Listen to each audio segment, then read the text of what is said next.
Bonjour à tous et bienvenue dans cette nouvelle édition de l'Aquavidia-Mag. Bonjour David. Bonjour Patrick, bonjour à tous. Alors ici on va parler de quelque chose d'un peu particulier et qui va donner un aspect un petit peu bizarre à votre aquarium puisqu'il s'agit de roches flottantes. Oui, c'est effectivement particulier et original. Donc c'est, comme tu l'as très bien dit, une roche flottante. Un peu bizarre, hein. En principe une roche n'est pas censée flotter, mais celle-là oui. Alors bon, Poisson d'Or est en Belgique, c'est le pays du surréalisme. Faites un aquarium surréaliste, croyez-moi que ça va le faire. Hein.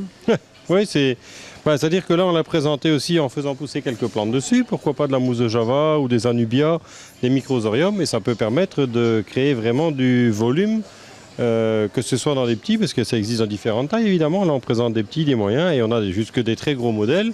Donc même quelqu'un qui a un très grand aquarium et qui veut mettre quelque chose, donner du volume, c'est pas une mauvaise idée.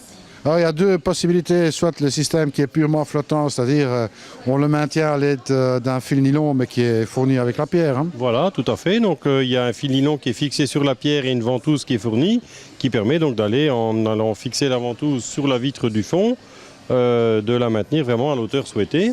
Et ensuite il existe l'autre formule qui est en fait un côté plat avec deux ventouses. Là où c'est intéressant, c'est pour par exemple des gens qui veulent aller coller ça sur la vitre arrière et pareil, faire pousser des plantes dessus. C'est ça peut donner aussi un fond de décor intéressant. Oui, absolument, ça peut permettre vraiment de donner du relief au décor. Absolument. Alors bon, le principe pour les plantations est un peu le même qu'en aquascaping, je suppose. Oui, exactement, hein. Comme là de la mousse de Java, on l'accroche un peu dessus au départ avec un peu de fil nylon et après c'est parti. On peut même la coller dessus, hein. On a maintenant de la colle glue qui permet un peu de mousse, un peu de mousse dessus. Et après, dans de bonnes conditions, ça se développe et puis vous avez en fait une roche qui peut alors être tout à fait recouverte de mousse.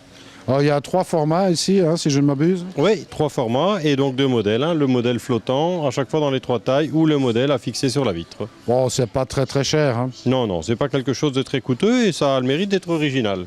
D'accord, bon, on retrouve tout ça bien sûr dans le site poisson-or.com, hein, bien sûr. Absolument, elles sont sur le site et puis on les a sur place et en démonstration. Ah ben voilà, donc donner une touche d'irréalisme à votre bac, croyez-moi que ça le fera parce que avoir des plantes suspendues dans nulle part, c'est quand même impressionnant. Ah oui, l'idée n'est pas mauvaise.